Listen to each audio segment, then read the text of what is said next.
बिस्मिल्लाहिर्रहमानिर्रहीम। नाजरीन, hit story के साथ मैं हूं शमशाद मांगट।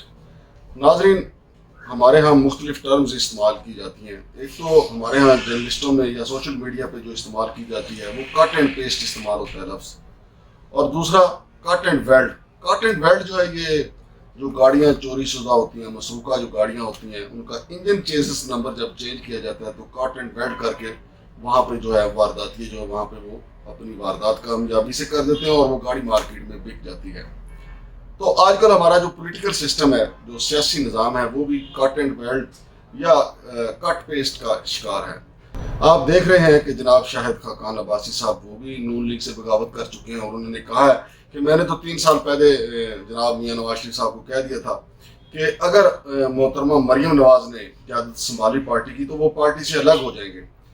एक तरफ वो कहते हैं कि पार्टी से अलग हुए तो घर चले जाएंगे, लेकिन दूसरी तरफ वो री इमेजिन ऑफ पाकिस्तान के नाम से एक पॉलिटिकल तहरीक भी चला रहे हैं। उनके साथ जनाब मिफ्ताह इस्माइल साहब भी हैं, जनाब मुस्तफा नवाज कुकर साहब भी हैं, और ये आगे चल के आप देखिएगा कि ये एक नई किंग्स पार्टी बनेगी। जैसा कि मैंने आपको बताया कि ये कट एंड वेल्ड या कट पेस्ट का जो सिस्टम है, ये 75 साल से हमारे मुल्क में चला आ रहा है।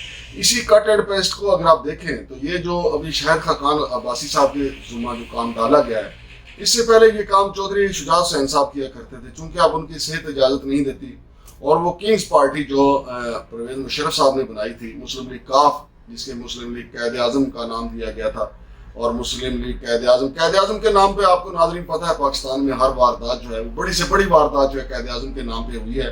और ख़ुद क़ायद आज़म की रूह जो है वो शर्मा रही होगी कि जब ये मुस्लिम लीग क़ायद आज़म बनी। चूंकि मुस्लिम लीग क़ायद आज़म बनी तो उसने सपोर्ट करना था एक आमर को, जनाब परवेज मुशर्रफ को, और उन्होंने सपोर्ट किया भी। परवेज लाई साहब उस दौर में कहा करते थे कि मुस्लिम लीग काफ जो है वो अगर जरूरत पड़ी तो 10 बार भी परवेज मुशर्रफ को बावर्दी जो है वो सदर जो है मुंतखब करवाएगी। तो नाज़रीन, ये चूंकि हमारा सिस्टम है, अब एक नए सिस्टम की, अब नई एक किंग्स पार्टी जो है उसकी बुनियाद डाली जा रही है, और ये ऐसा ऐसा काम आगे चल रहा है। लेकिन दूसरी तरफ नाज़रीन, अगर आप देखें तो एक राय आमा जो है, ये जो बम धमाके हमारे यहाँ शुरू हुए हैं, पहले इस्लामाबाद में इसकी शुरुआत हुई थी, अब ये पेशावर में जो खौफनाक बम धमाका हुआ है, कहा यह जा रहा है, ये राय आमा बनती चली जा रही है कि ये सिर्फ धमाके इसलिए करवाए जा रहे हैं कि मुल्क में इलेक्शन ना हो। लेकिन अफसोसनाक अमर यह है कि हमारा इस वक्त कोई ऐसा मोतबर अदारा नहीं है, ना सेनेट, ना कौमी असम्बली, ना हमारी मिलिट्री एस्टेब्लिशमेंट, ना हमारी अदलिया, जो एक बयानिया तैयार करे कि ऐसा नहीं है कि जिसकी बात पे हम यकीन कर सकें। यानी इस वक्त किसी बात पे यकीन नहीं किया जा सकता, क्योंकि सब के सब झूठ बोल रहे हैं, और सबसे बड़ा झूठ ये होता है कि मुल्क और कौम के वसी तर मफाद में। लेकिन ये जो धमाके हो रहे हैं, खुदा न खास्ता अगर वाकई इनका मकसद जो है कि इलेक्शन को इल्तवा में डालना है, तो फिर इतनी जानों का नुकसान होने से बेहतर है कि कौम को सच बता दिया जाए। कौम ही जाके इमरान खान के पैर पकड़ ले कि जनाब आप ही इलेक्शन के मुतालबे से दस्तबरदार हो जाए। लेकिन सेनेट में जनाब मुशाहिद हुसैन सैयद साहब जो हैं, जो सेनेटर हैं, उन्होंने दो टोक अल्फाज में कहा है कि ये लूली लगड़ी हुकूमत है, रोज़ाना इसको गालियाँ पड़ती हैं। बेहतर यही है, पाकिस्तान के लिए बेहतर यही है कि फौरी तौर पर नए इलेक्शन में जाया जाए, और फिर जो भी आ जाए उसका मैंडेट तस्लीम किया जाए। और उन्होंने खबरदार भी किया कि कहीं ऐसा ना हो फिर कोई जनरल आ जाए और फिर सब मिल बैठ कर रोएं कि जमहूरियत की बहाली की जदोजहद की जाए। और ये सेनेटर मुशाहिद हुसैन सैयद का तजर्बा बोल रहा है, और वो दुरुस्त तौर पे कह रहे हैं कि जब ये पहले तो हमारे सियासतदान जो हैं खुद ये सारी गुत्थियाँ जो है वो उलझाते हैं, और फिर कभी MRD बनती है, कभी ARD बनती है, और फिर सारे एक ही छतरी के नीचे बैठ के उस जर्नैल के खिलाफ हो जाते हैं जो मार्शल लॉ लगाता है।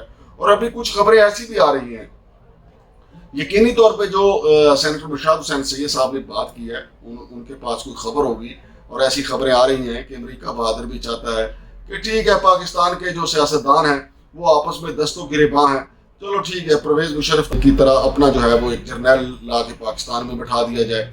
लेकिन उससे पहले जो खबरें आ रही थी वो ये थी कि जी बिलावल भुट्टो जरदारी जो हैं उनको आइंदा के लिए वज़ीर आज़म के ओहदे पे बैठाया जाए, और ये सारी पॉलिटिकल इंजीनियरिंग जिसको मैंने कट एंड वेल्ड का नाम दिया है, ये उसी हवाले से है।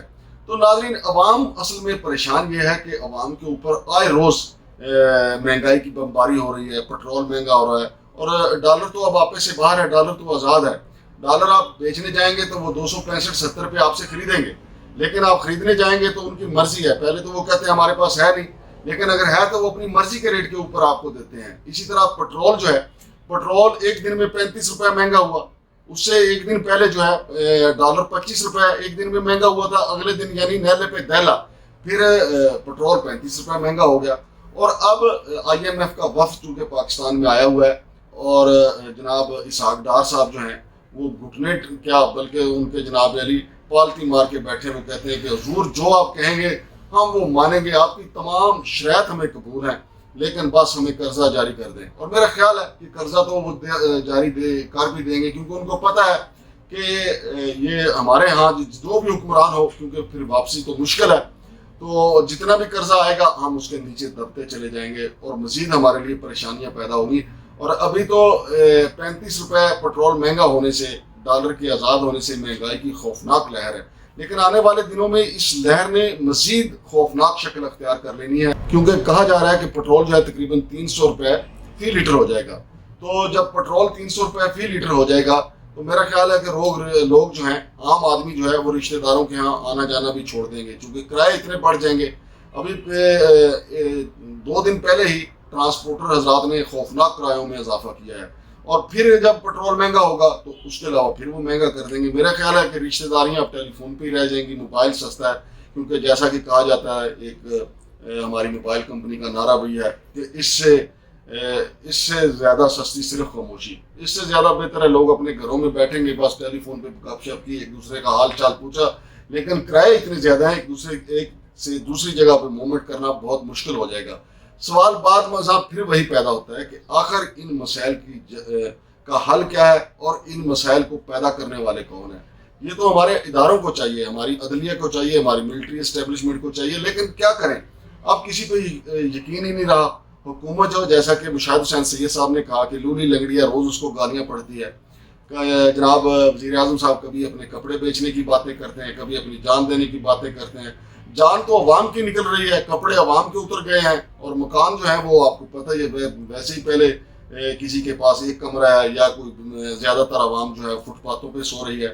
تو اس کٹ اینڈ ویلڈ سسٹم سے جب تک ہماری جان نہیں چھٹے گی، لیکن یہ کٹ اینڈ ویلڈ سسٹم جو ہے آئندہ الیکشن کے لیے ہو رہا ہے. ناظرین، لوگوں کو یاد ہونا چاہیے کہ 1988 میں یہ جو کٹ اینڈ ویلڈ ہوا تھا بہت خوفناک ہوا تھا، چونکہ محترمہ بینظیر بھٹو جب وطن واپس آئی تھی تو عوام کا ایک سیلاب ان کے ساتھ تھا، اور خوفناک ان کا استقبال ہوا تھا لاہور ایئرپورٹ پہ. اور اس وقت ہماری ایجنسیوں نے جو کٹ اینڈ ویلڈ کیا تھا، انجن چیزز نمبر ہی مینڈیٹ کا بدل دیا تھا. پھر 1990 کا تو سپریم کورٹ میں کیس ہی چلا گیا کہ اسد درانی صاحب سیاستدانوں میں پیسے بانٹتے رہے. اور اب جو ہو رہا ہے یہ کسی طریقے سے بھی ملک کے خیر خواہ میں نہیں ہوگا. ہم نے ہمیشہ سے جو ہے نقصان اٹھایا، لیکن اہم ترین سوال یہ ہے کہ کیا ہم اپنے ماضی سے سبق سیکھنے کے لیے تیار ہیں؟ بالکل بھی تیار نہیں ہیں ہم، بلکہ ہم اپنے ماضی کو دہرانے کے لیے تیار ہیں. اور جو ماضی سے جو قومیں سبق نہیں سیکھتی پھر تاریخ دہراتی ہے خود کو. اور ہم دیکھ رہے ہیں کہ خوفناک صورتحال ہے. ہمارے آس پاس کے جو پڑوسی ممالک ہیں وہ تیزی سے ترقی کر رہے ہیں، حتیٰ کہ اب تو افغانستان کی ہم سے بہتر صورتحال ہونے لگی ہے، لیکن ہم پھر دوبارہ دہشت گردی کی افریت میں پھنس گئے ہیں.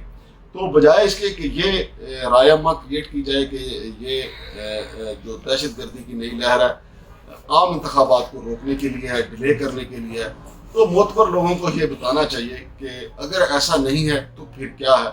تو پھر کیا ہے جس سے ہماری رد الفساد، جس آرمی نے وہ کیا تھا آپریشن رد الفساد، وہ اب کیوں نہیں کر رہی؟ اب کیوں یہ دہشت گرد ہمارے قابو میں نہیں آ رہے؟ وہ کیوں اتنے دیدہ دلیری سے سینکڑوں جانوں کے درپے ہیں؟